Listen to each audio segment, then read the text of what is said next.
listening to PetLifeRadio.com.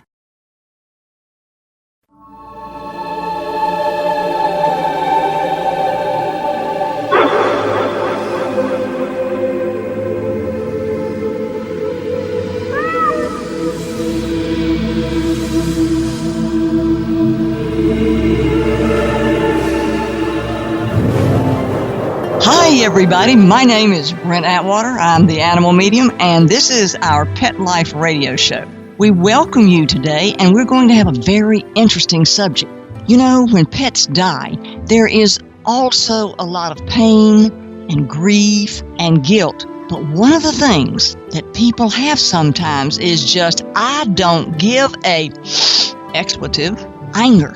And anger is what we're going to explore today. And we're going to show you and give you techniques of how to shape-shift the anger over losing your pet. Because when you have anger, it's like a sparkler going and it makes your energy all frazzled and frayed and electric and stabby. And for those of you who want signs from your pet, they can't come to you as easily or as readily as when you're laid back and even crying. They can come to you when you're in a softer energy frame. So we're hoping that if you have anger over your pet's death, that we can help you shape-shift and transform it. Now, who's we, you say? Well, I have Frankie Johnson, who is a professional bereavement counselor, and she is one of the fabulous people in our group, so if you need to talk to anybody about grief, Frankie's your lady. We have Christine today, who's going to teach you how to take grief when you're really angry and change it to just hurt, and a soft hurt, because you're going to have pain. That's a normal human thing. And then we have Lisa, who's going to teach us how to take anger and turn it into stars that are eternal and forever and do something good for the pet community. So hang tight with us. Keep your fingers crossed that we all get this that gives you enough information that you'll have all the tools you need. And if you don't, come on over to our Facebook group and you can get more tools over there. And with that, we're going to have a word from our sponsor, and we'll be right back. Sit. Stay. We'll be right back after a short pause. Well, 4 to be exact. Do you know that moment when your dirty dog's about to jump in your nice, clean car? You can avoid all the cleanup and mess with a 4K9 seat cover. 4K9s makes heavy-duty seat covers and cargo liners that will blend seamlessly with the interior of your vehicle. You can find us at 4K9s.com. That's the number 4, KNINES.com, or on Amazon.com. 4K9s makes nothing but the best for your best friend.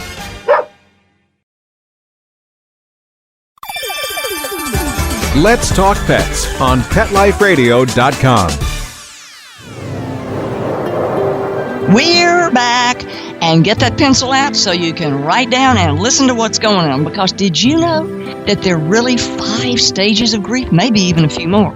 And we're going to let Frankie tell us about that now, because what we want you to do is to move forward through them in a time frame that's comfortable for you. But being the radio host, I'm going to try and do the little engine that could. I think you can, I think you can, I think you can, I know you can, I know you can, I know you can, and push you through, hopefully. Now, not disrespectfully push you through, but I want you to, if you can, shape-shift that grief so that you can hear your pet on the other side, and you can talk to your pet, and you can see your pet. And a lot of people who don't believe in this going, I'm not going there. No.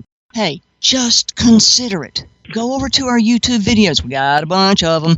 Or listen to our archives. Or come ask your questions in our group. But you know, energy just changes form. And once your pet discards its fursuit, it transitions into all there is in sparkler form. So when you're having all that anger and that angst and everything like that, you're having it for yourself. Your pet's sitting there going, you know, I wish Mom would get up on this and come on down and let's start talking and let's see signs and let's happen. So, Frankie, tell us the stages of grief and how people can assuage from one to the other and hopefully progress so that they can feel and see and talk to their pets. Okay. Yeah, Elizabeth Kubler-Ross did the 5 stages of grief, but there are several other beliefs about that.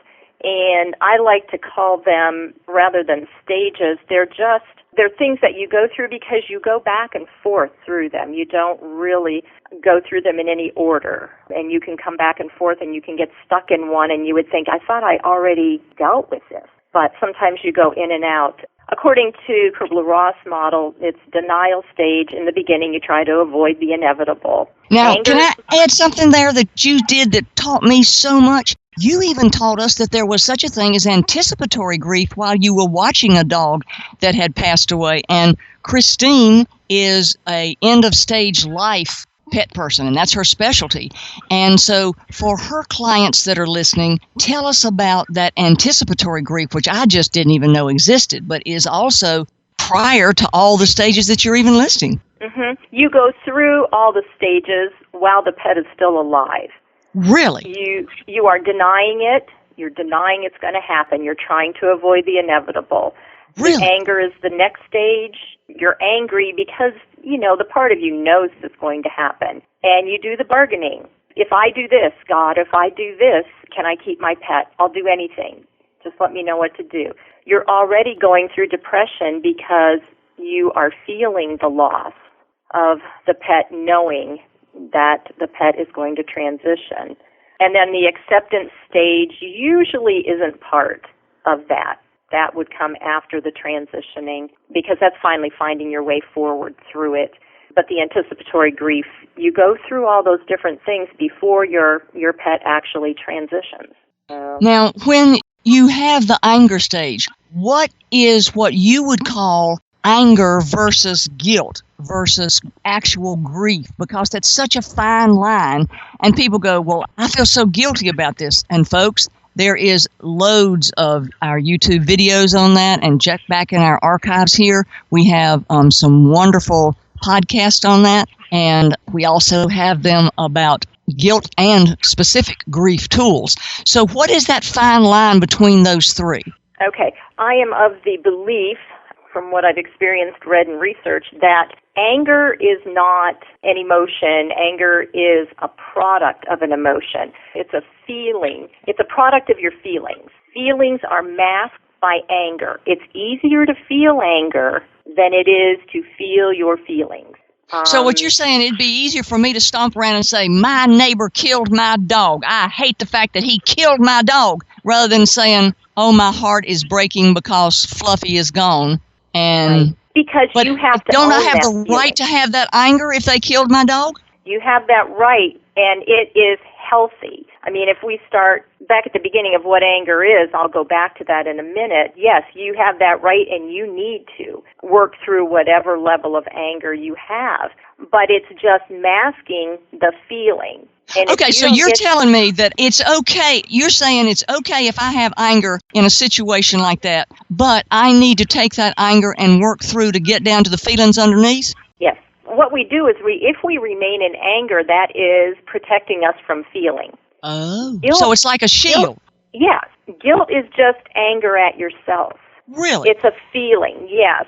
I mean, the feelings that are masked by anger, you can feel abandoned, you can feel hurt, you can feel betrayed, you can feel panicked, a loss of support, a loss of companionship, the fear of living without them. Those are all feelings, and you can mask all those feelings by anger. And that anger is lashing out at everybody? I mean, is anger always lashing out, or is just walking around with a pissy attitude? It's walking around with a pissy attitude, too. It's because if you suppress that anger, if you hold on to that anger and don't explore your feelings, it will come out at odd times. You could be in a restaurant waiting for something and, the waitress does something or your food is late, and instead of having a normal reaction or natural reaction, that anger will come out. So I can say, where the hell's my wine? Or why didn't you have my order on time? Or these French fries are boring. Right. It's and that could be just because I'm mad that the neighbor killed my cat? Mm-hmm. Wow. And it can accompany you everywhere you go and influence That's what I was going to ask. do. It's an underlying... So it could permeate everything. Yes, it can. Yes. Whoa. It can. What it is when you go through the denial in the beginning, we usually do that, and then they say anger is next, but it's an outpouring of bottled up grief because you've bottled it, you've denied it.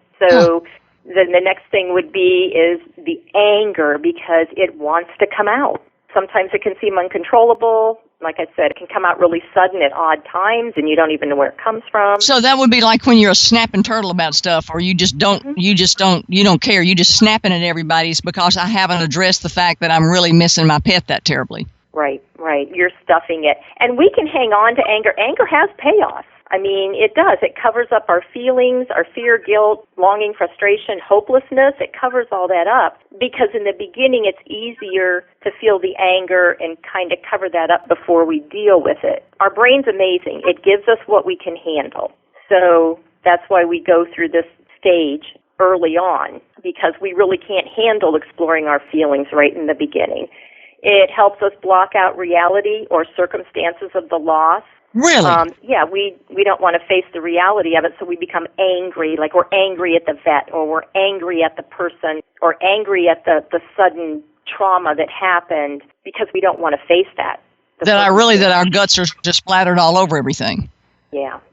Wow. And hanging on to the anger in a strange way helps you hang on to the loved one, to your pet, because when you're angry, you're feeling something. So you're okay. Kind of so you're exchanging that love feel for basically a hate, anger at everything. Like, I don't give a rat's about this, and I don't give a about this, and I don't care about that. And it's all by having that, you're experiencing a sensation of an emotionalism when really you should be, or you never should, but really you would normally be just crying your heart out, sitting in the basement, rocking, holding your knees. Right. And anger does permit us to experience a sense of control also. Really? How does it now? To me, anger's out of control. So how does it give you control? Well, instead of feeling helpless, you are doing something with your feelings. You don't want to feel that helplessness, so you're doing something with those feelings.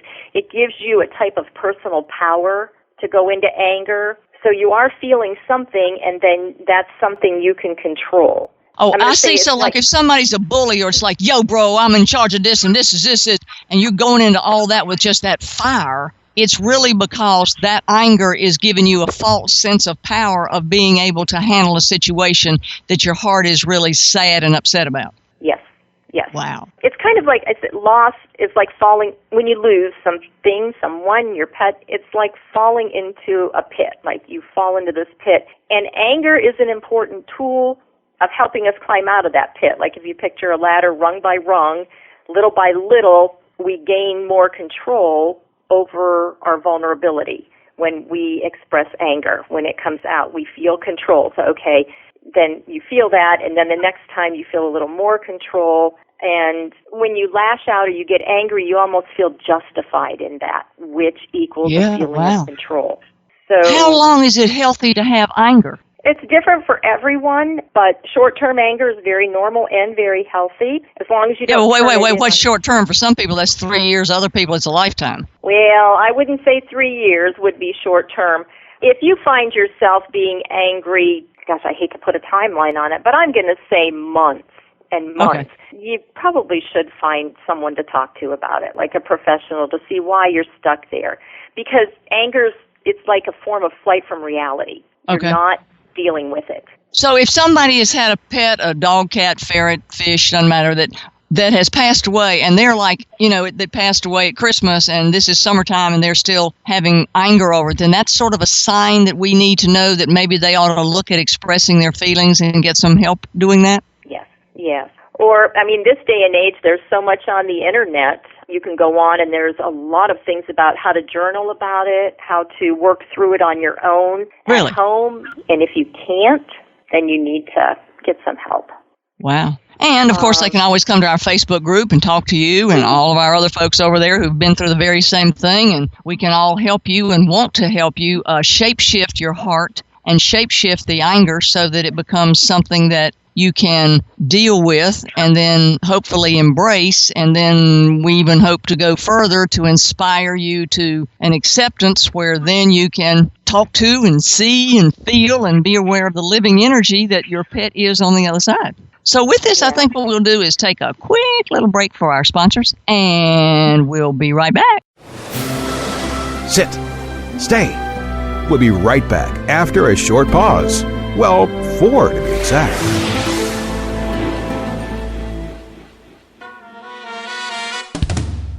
Amazing Pet Expos is coming to a city near you. Admission is always free, and your pet is welcome. Shopping, adoptions, free nail trims, discounted shots and microchipping, agility, a pet costume contest, and much more. Plus, meet the guys from Animal Planet's hit TV series Tank and Pit Boss. Online at AmazingPetExpos.com. Bring your pets to the Pet Expo.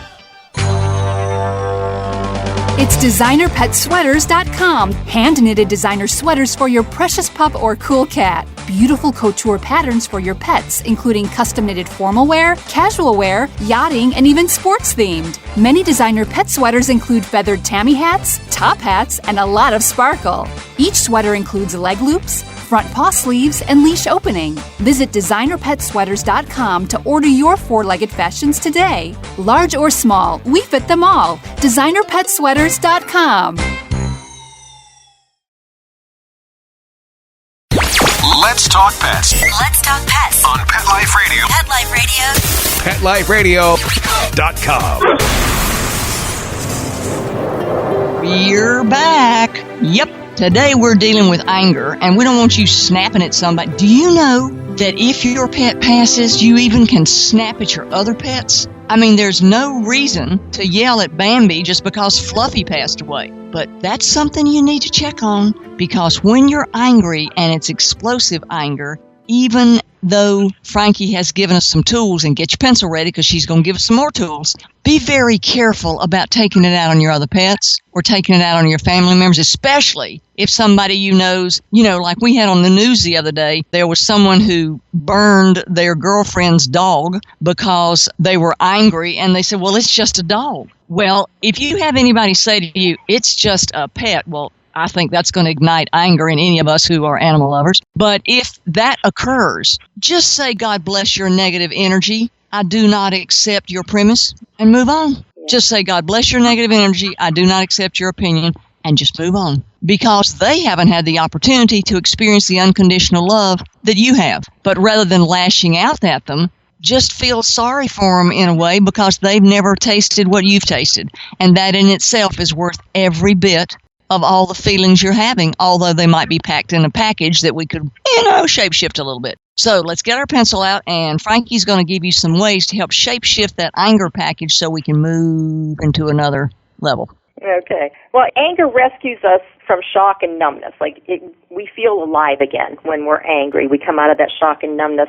But it's also a residual of the fight-flight response. So we need to work with our physical body also to release some of the anger, moving, sleeping, eating well.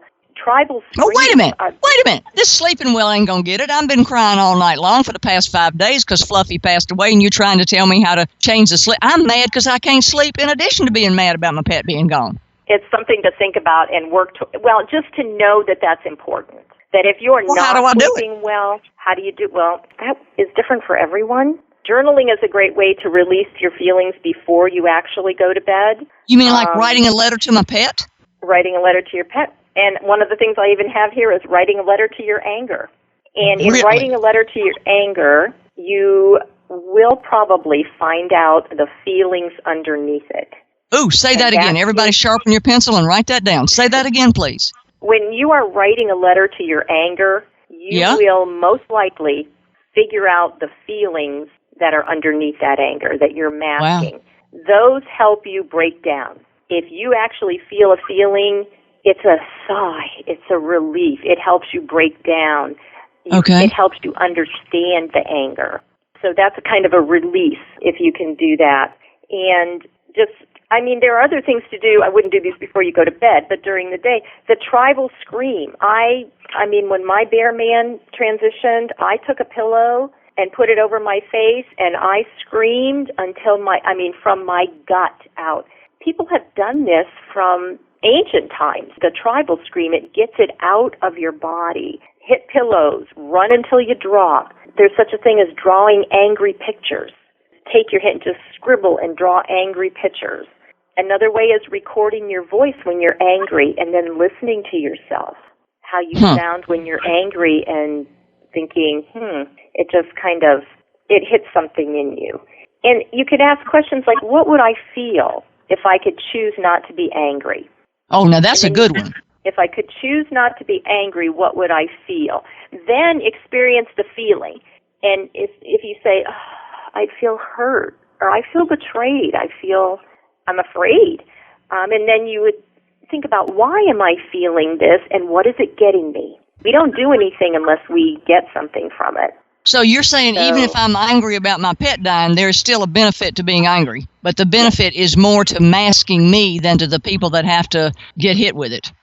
Yes. Okay. And if you can turn it around into a benefit and know that underneath that is feelings that need explored, then that is it's a tool. Anger is a tool to use to get through grief.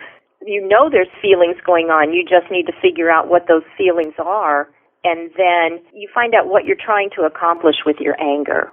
Well, we have a story coming up at the end of this show that's going to tell you how Miss Lisa took some of her anger and misgivings about life and has made something that we will all just be so glad that she added this to the earth and into perpetuity forever and ever and ever.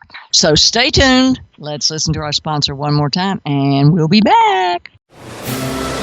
Sit. Stay. We'll be right back after a short pause. Well, 4 to be exact.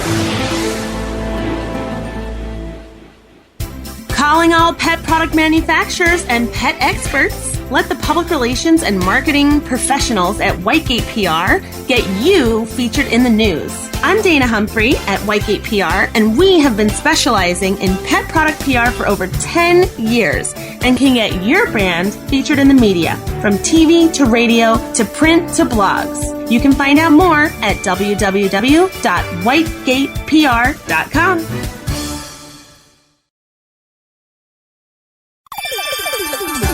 Let's Talk Pets on PetLifeRadio.com.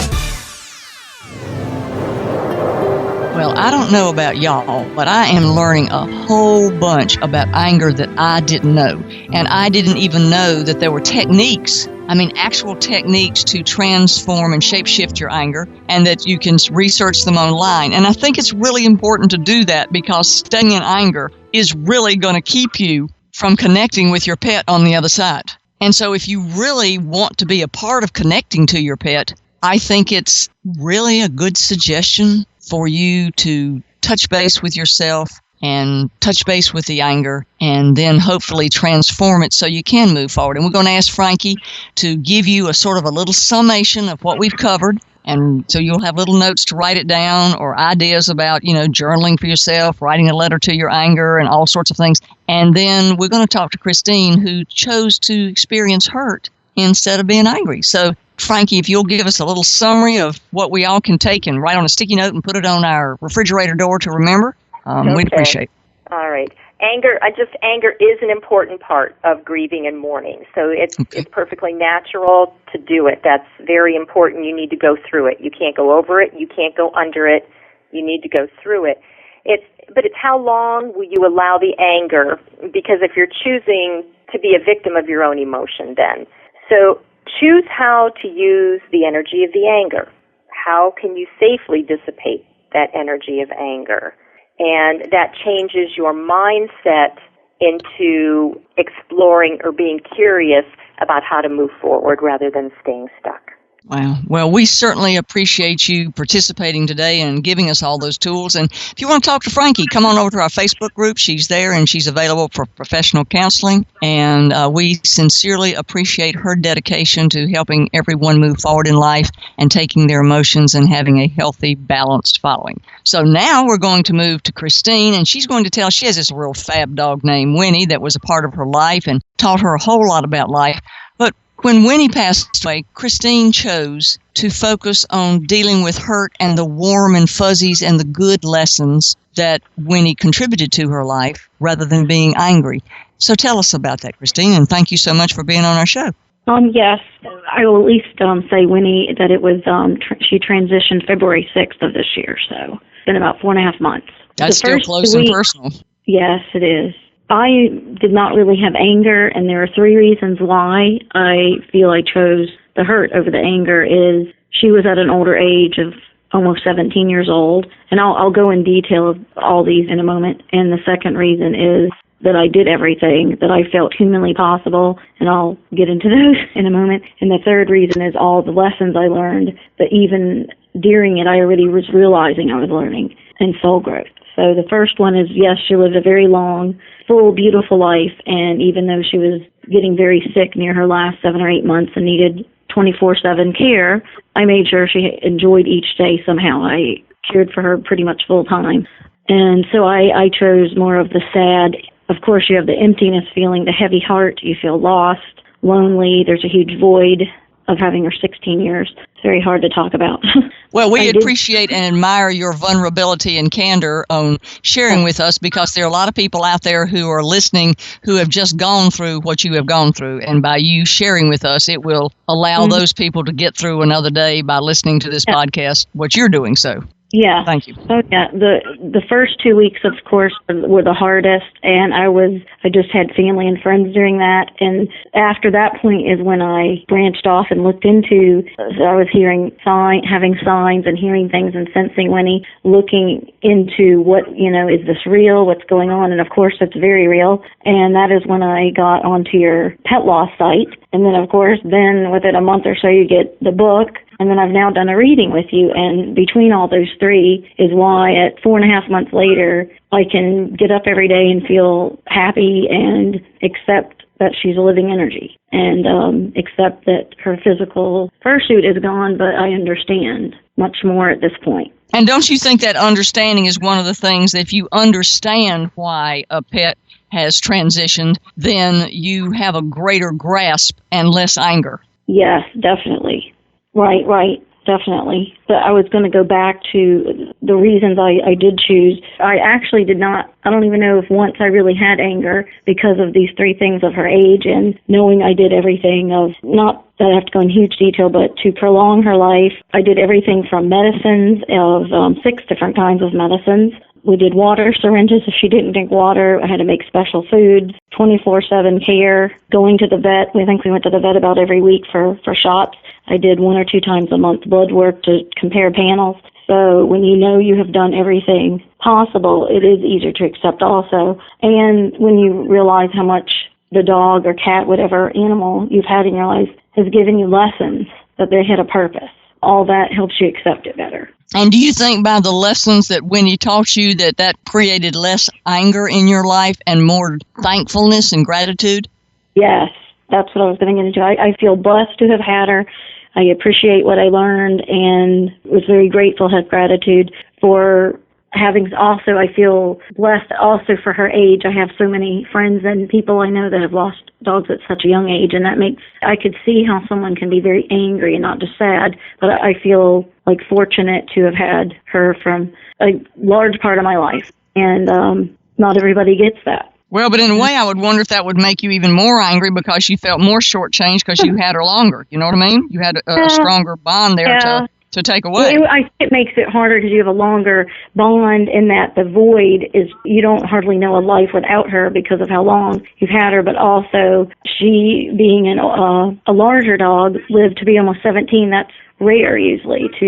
I feel like I had an extra several years. So I look at it that way. So what would be your advice to people listening today who are trying to transgress around this anger issue? They would like to feel more grateful and look at lessons than, like you have, rather than just not being able to. How would you suggest, since you care for end-of-life patient dogs, how would you suggest to those that you're caring for, their pet parents, what would you say to them to prepare them so when the time comes that they can literally have as little anger as possible and move into the joy of goodness for the life that they've celebrated with their pet and can have with a connection always? That's a difficult question. That's my job. Yes, I know it. Also, you need support. I mean, I think without your Facebook site and the books and having friends and family supporting, I think that's really important to have people that can relate to pets being a family member. Like, that's something important to surround yourself with, that you're going to need that. So no negative people out there going, it's just a dog. Right. To me, not have them in your circle of friends. I don't really think that sounds awful, but at least at that time, because you need really supportive people that understand and accept that a pet is a family member. And I feel that your Facebook site is what saved me, because I got on it about 2 weeks after Winnie transitioned, and it helped me understand, and it's a very supportive, caring group besides just family and friends. It's even deeper because every one of them has been through losing a pet and understand and know how to help. And now I'm on the other end helping the new ones coming in, and that's what's so wonderful about your site is then we can do. But does that also give you insight? The more you help people, doesn't it give you insight to more goodness that Winnie gave you? Yes. I feel that was one of her purposes is I had, and I have done a reading with you, and we've had training 101 with Winnie. So I feel like very strongly and passionately that is what I am to move to do, and not just do pet sitting and dog walking, but help the older animals or the geriatric or sick animals that I cannot help Winnie anymore physically, and I would like to pass it on and keep helping others that are here that need it. And I think that was, like we discussed, I think that's part of her purpose with you too. And just continue on the site and help new people or friends I know personally that go through it, to be that support group or really like a pay it forward, that whatever I learned, then you just keep doing it for the next. And I think when you do that, it takes even if you have angst in your heart, the more you talk about it, like Frankie suggested, it exposes more of what you feel so that you can discuss it with other people, which then in turn heals your feelings and helps somebody else move forward, which in turn gives you a rotating view of the lessons that the healing and the animal has created in your life. And it takes that love that you had with your pet, and it makes it more permeating and all-pervasive to all those that know you, because, and I'm going to probably cry here, so Winnie made you a better person, and you helping other people is carrying the love that Winnie had forward. Yes, I learned a lot from her in her living days, in her physical life, and since, almost equally. I've even have a list that I have printed out that I look at often. That would maybe be something else that someone could add is maybe like even earlier about writing things out is lessons you've learned, or just think of also all the good memories and not just maybe their end. And I didn't want to focus just on Winnie, her last 7 or 8 months needing all that care. You have to think of her entire lifespan of wonderful times and what they gave you, or if you have whoever's in your family, what that animal, cat, dog, bird, horse, whichever it is, what it has done for you or your family. I think that's a good idea. And, you can always take that list, and when you're in your first stage of grief, you can take that list and put it up on the refrigerator and literally make yourself, those calendars where you can write on a daily thing and make a daily, this is what I learned from my dog, this is what joyous she did for me, or this is how, and do a happy calendar from the happy memories that you shared, rather than you only do it for a minute and you cry the rest of the day. It's perfectly okay to cry the rest of the day, but that 1 minute you put it up there, about the time you get to like the second week or third week, you start going, wow, look at all the good. And that's good grief when you start doing it that way. When the list shifts from being OMG into good grief, then you're coming forward. And then you'll start being able to have signs and symbols and interfacing with your living energy pet on the other side. And that way, and again, for those of you who are going, I don't think so, hey, just consider it. We're not saying you have to embrace it. Just consider it. So I think that's an important thing, like you did, that list you made, because then you can always look at it and say, why did I love Winnie so much? Why do I love Winnie so much? How can I take that love and spread it forth like seeds and plant it so it's everlasting? Yes, I'm there. I have lessons I've taught and learned from my dog Winnie. I have it out in front of me even, and there's probably close to 20 things. And actually, it's something I've added. I've probably added 3 or 4 things since the first date of sitting down doing it. And that's something, too, is you can think of new things. Well, I think that does make you think of new things, because you think, well, that can't be all after 17 years worth. Right. 16 years worth has to be more than 20 things. So if you were to sum up, I think that's one of the things that's great is to make a list, because it's just like you said, you just can't look at that and go, oh, and there's got to be more than that. Yeah, you definitely need to look at the lessons learned or taught from your pet, which I did for Winnie, living and afterlife, and there's at least 4 or 5 cents. And that was what I could add is I have not been someone that really had a lot of signs and messages from living energy. And the next day after Winnie, I definitely had some, and I can name a few. I've had a lot, probably 50 times, if not more, of her jingle collar in the hall, and it's very distinct and clear. There's no doubt that it isn't her jingle collar she wore. I see faces of her in the clouds. I've seen coins, cardinals, which we've discussed in our reading. Cardinals, I feel, is a part of her. They follow me. They find me. I've had dreams and visitations. I've heard her breathing. And just alone feeling the presence, which is a sign in itself. Just you feel it. You feel it in your heart, and you know they're near. I love this. I think that and that all occurred once you started being positive. Yes, after. And so I've learned about how, you can, the things unseen, you don't have to see everything, but you can believe in the unseen. Just lots of things I've learned since. Definite signs of her that there's no doubt. Well, but what you're really saying is she changed your life while she was living, and she's now expanded your mind and educated you even further when her fursuit is she's still impacting my life even in the afterlife. So she does not have to be here physically to be here for me. She's going to be here till the end, until I'm a spirit form, energy form, and she's going to help me each day when I help other animals or people through their loss. She's going to be there doing it with me. She's like my spirit guide and my support team. I think that is where a lot of people will come to a place they will end up being once they can be comfortable with the transition from the living spirit out of the fursuit into a living energy. And I really appreciate you sharing all that with us today, because I think that Winnie is going to do a great contribution from many, many, many, many years to come, or for the rest of your life, as you said. And I'm grateful that you took your time today to join us. Now, we're going to do one more break after we ask Christina to sum up what she and Winnie would like to tell us about not having anger, but taking the living energy and the experience of death, taking the love that Winnie gave you and the lessons she taught them, and using those to make a better place for others as you go forward in life. And that way, it keeps Winnie still alive and living. Right. And her influence is not a dead influence, it's an ongoing and living influence. That's how I'm seeing it. Well, again, thank you so very much. One more sponsor break, and then we're really going to talk about a living influence out of anger. See you in a minute. Sit. Stay. We'll be right back after a short pause. Well, 4 to be exact. When a beloved pet crosses the rainbow bridge, why not create a living memorial with a bio-urn tree? Bio-urn is an affordable green burial option that grows your chosen tree. Pay tribute to your beloved companion with a Circle of Life memorial that blooms eternal. Your bio-urn kit comes with everything you'll need and is simple to prepare. Good for our planet, for our pets, and for the people who love them. Visit biournforpets.com. BIOURN, the number 4, PETS.com.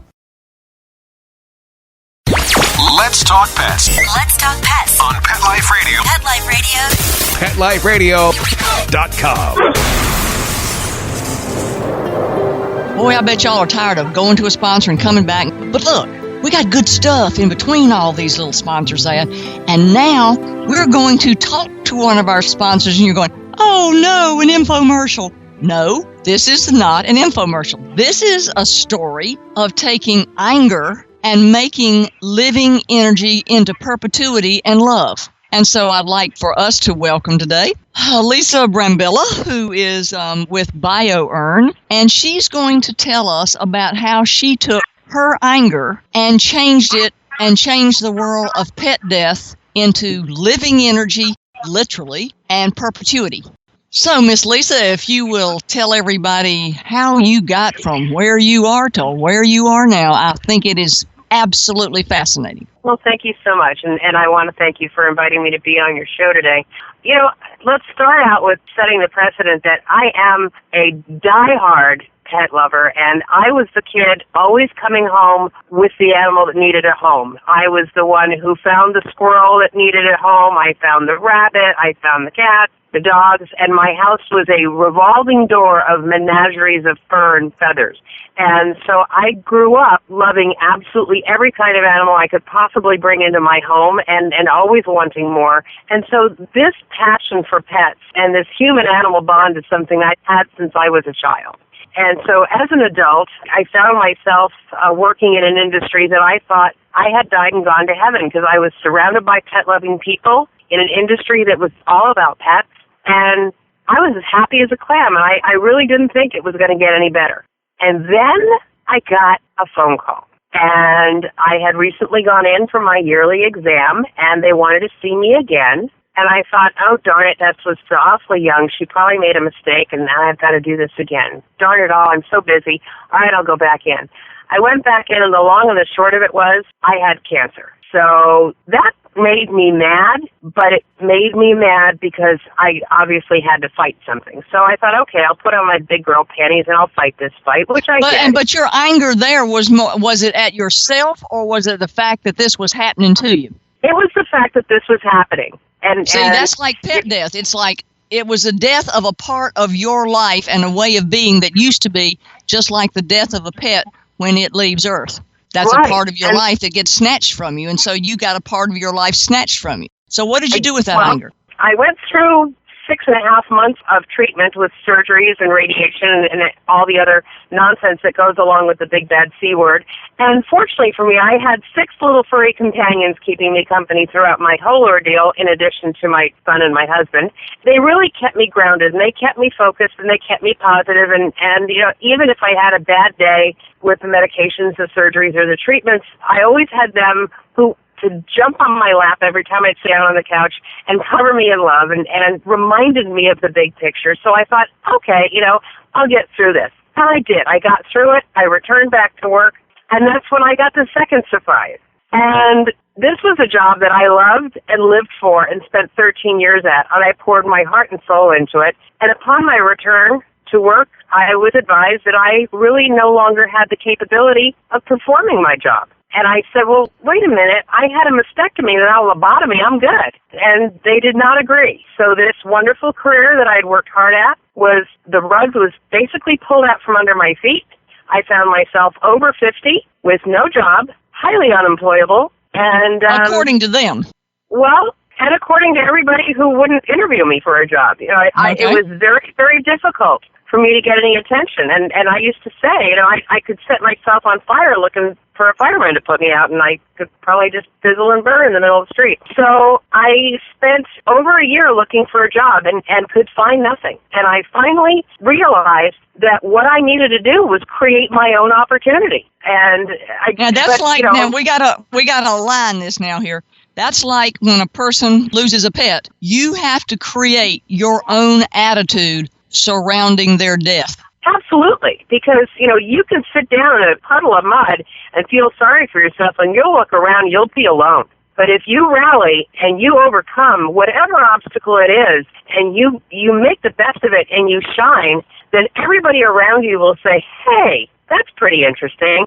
And so that's when this next step came into focus. And, you know, another unfortunate message in that a family member was in hospice and was nearing the end of their journey, and my husband went to visit his dad, and one of the things that his dad shared with him was his end-of-life wishes, which was to be cremated upon his passing, and his ashes split into 8 little boxes, and each of us in the family to get one of these boxes. And when my husband came home from this visit with his dad and told me, I looked at my mantle, which was filled with boxes of cremated remains of all of my past pets and family members, and I thought, I don't have room on my mantle for 3 more boxes of ashes. And now I'm looking thinking, that's kind of creepy. I've got lots and lots of ashes. I mean, am I a creepy urn hoarding lady? What am I going to do with these? What if I got hit by a bus? What would somebody do with all these? And then I thought, well, I wonder if other people have this problem. So I started talking to all my friends who are pet lovers, and they said, well, yes, indeed. I've got my grandma in the closet, and I've got all my dogs on the mantle, and I've got other ones in another shelf in my library. And I thought, you know what? This is an opportunity. So then I realized this is a problem, and a problem needs a solution, and I'm a big problem-solving girl.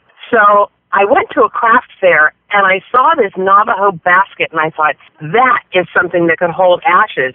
But what would we do with them? Well, fortunately for us as a family, my husband's father actually came back out of hospice, and he's still with us to this day. And Wow. so you don't often get an opportunity to say to somebody, hey, I know I'm going to get your ashes. What do you want me to do with them? But I thought, I'm a pretty direct girl, so I went in and I said, hey, Pop, since I know I'm going to have your ashes, what would you like me to do with them? And he said, well, I don't know. What were you thinking? I said, well, I thought we'd all go camping and spread your ashes in Yosemite. And he said, I always wanted to be a forest ranger, and if you did that, I'd be a tree. And the minute he said that, I had the hair on the back of my neck and my arms. The minute stand you up. said that, I got chill bumps all over me, which is God bumps. That's it. That's it. We're going to grow a tree with the ashes. So I already saw the Navajo basket, and I knew it would hold the ashes. And so I started experimenting and buying all these different tree seeds. And lo and behold, it was the idea that became BioUrn. So that's how the BioUrn became the product that it is today. And it's basically an affordable green burial option. It's a biodegradable, handmade cotton basket that comes in a kit, so you have everything. I'm going to interrupt you here. Let me tell you from somebody who opens the package. Here's what you get. This is pretty cool. So you're thinking to myself, this is strange. I've ordered a BioUrn, okay? Because you're going, I don't know what this is, but I like the idea behind it, okay? But you're still inside yourself. If you think you're a real person, you're still going, I don't care how green this is still strange because I got to put my pet stuff in it. Well, let me tell you, this basket is darling. It is well made. It is lovely. I mean, it's like high-end. You're not getting some tacky little something that's thrown out in the back of Walmart. It is a lovely basket. And inside has the cutest, which made me cry, little red heart with paw prints on it.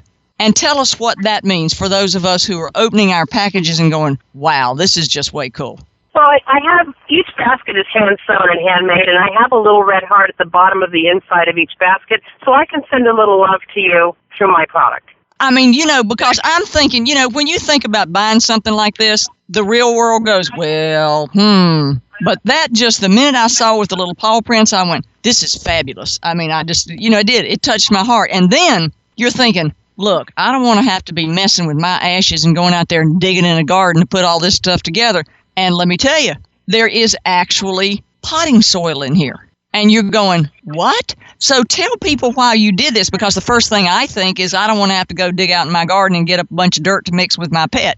And then darn if she hadn't already got potting soil in here. So tell us how that came about. Well, I have a special mix of potting soil because there's very high levels of alkali in cremated remains, so it could negatively impact a tree seed or anything that's growing. We have different additives added to the potting soil, so it'll counterbalance or really kind of give you a level pH.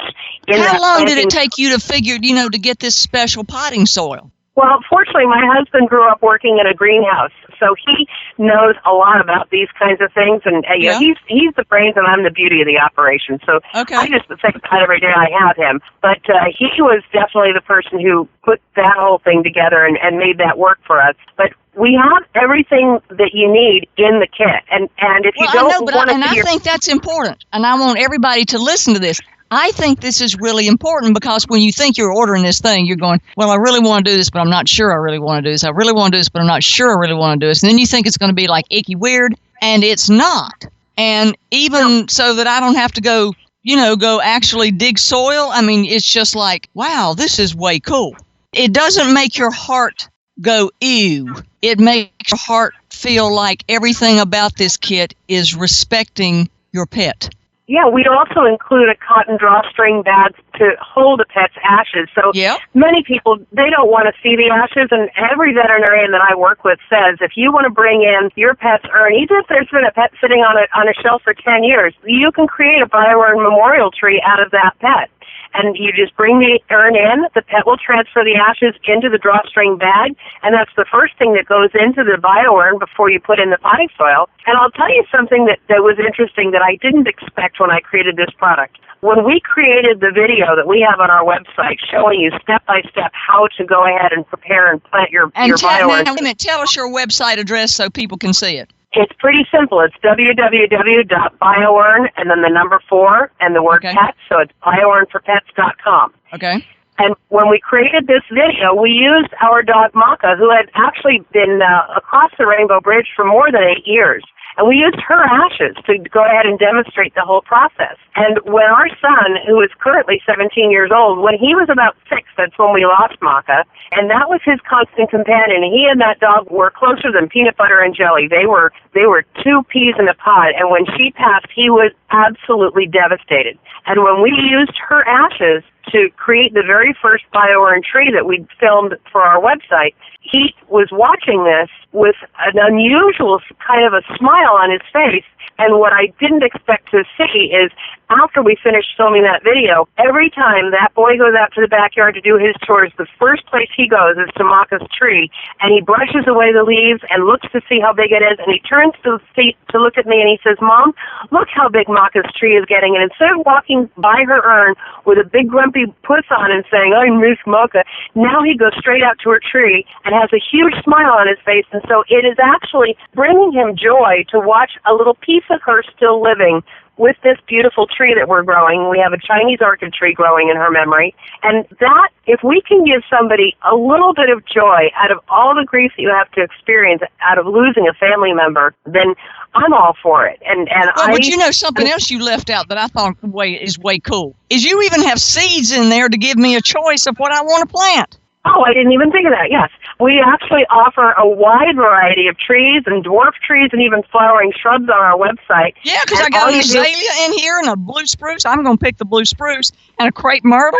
Yeah, I give everybody the opportunity to pick the tree that speaks to them. So if you put in your zip code in the Grow Zone Finder and you find out what's going to thrive in your area, then you pick the tree that's going to work for you, and we send you that seed. And we also have an extra upgrade available on our site where if you just don't think that you got a green thumb and you want to start out with a seedling, something that's already growing and it's already a little tiny tree, we can send that to you as well from the Arbor Day Foundation. So we are really committed to making sure that you have a growing tree in memory of your pet. So there's really nothing. But that makes your pet, basically it makes them long after you're dead and in heaven with them, and you both of you are in sparkler form. You both can sit up in the clouds and look down and go, "We're making Earth better."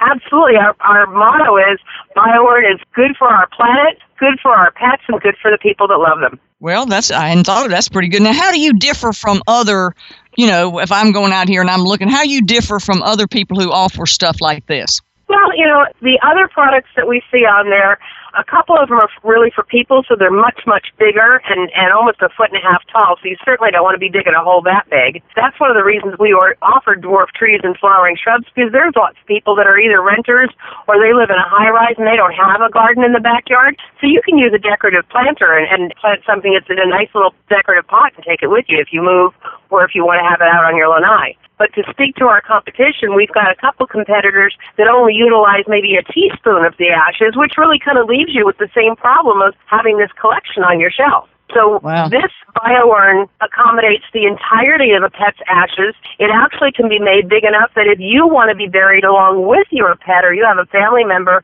like the police officer that I did business with, she has her canine service dogs all cremated as they cross the Rainbow Bridge, and then she has it written in her will that once she passes, hopefully not soon, but when she does, everybody's ashes will go together in her BioEarn. She's picked the spot on her parents' farm right by a little lake, and she is going to be a weeping willow tree along with her beloved dogs. Wow, that's pretty strong. Now, veterans have a special thing with you too, don't they? We do. We work with a lot of different foundations. One of them is Wounded Warrior. We have custom BioEarns that we can make for people.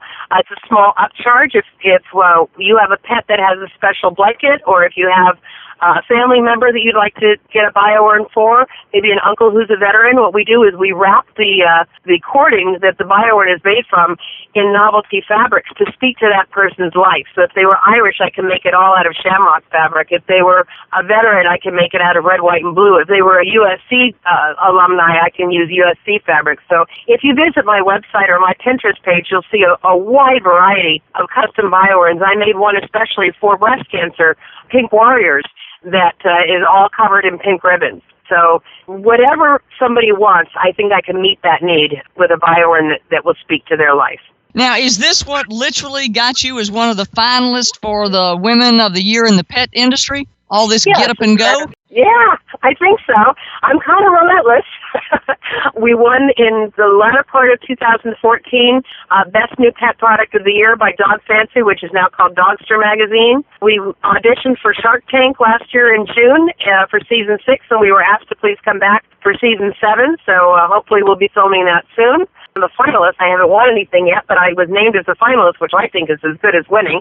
Woman of the Year for Entrepreneur in the Women in the Pet Industry Network. So all of this hard work is paying off. So I think one company's loss is everybody else's gain, because had I not lost my job, I would have comfortably probably still been thinking everything was great. And because of the transition that I went through, I now have got a wonderful product on the market that is hopefully helping pet parents deal with the grief and the loss that they have to experience when their pet has crossed the rainbow bridge. And if I can make somebody feel a little bit better during that horrible time and that painful time, I'm there to do it. And that is a perfect example of taking the anger from being cast aside, which we really think is the universe redirecting her creativity so that could perpetuate pets into perpetuity forever and ever and ever, instead of having her stay where she was. So we are thrilled that you were angry at leaving your job and angry at having your life snatched out from under you by a health issue and re-given to you in another way, so that it would allow you to craft a creative thing for pets that will be perpetuity as long when we're all in sparkler form on the other side.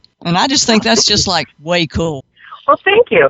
If you do visit my Facebook page, I'd certainly appreciate a few clicks on our votes, because we are once again trying to win a 30-second commercial during halftime at Super Bowl. We actually entered that contest when we were only 2 months young in a new business, and we got all the way to the finals. I think we were among the final 250 out of almost 500,000 businesses that tried out. So we're gonna try it again. I'm sure that all of the people whose hearts are grieving appreciate your persistence and appreciate you letting everyone out there know that this is available and is viable for perpetuity. And we thank you, I know, with your schedule, for being on our show today. Now, how are we going to allow some people to have an opportunity to experience these? I know in my Facebook group, we're going to have a contest and we're going to raffle off one of these wonderful BioUrn products in our group. And how were you going to do it, Lisa? Well, I think I'd like to see some pictures of people's pets and open up a little opportunity for people to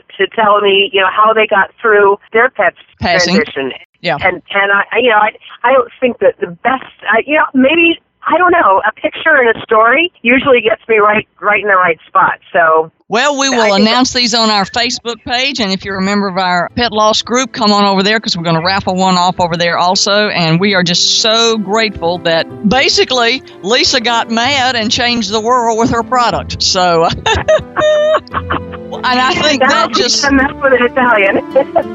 think that just totally sums up our whole program today: is take your anger, shape shift it, and turn it into love. Love that is perpetual and evergreen. Thanks for listening. Visit me over on YouTube. I'll look forward to seeing you there. Bye, bye, bye. Let's Talk Pets, every week on demand, only on PetLifeRadio.com.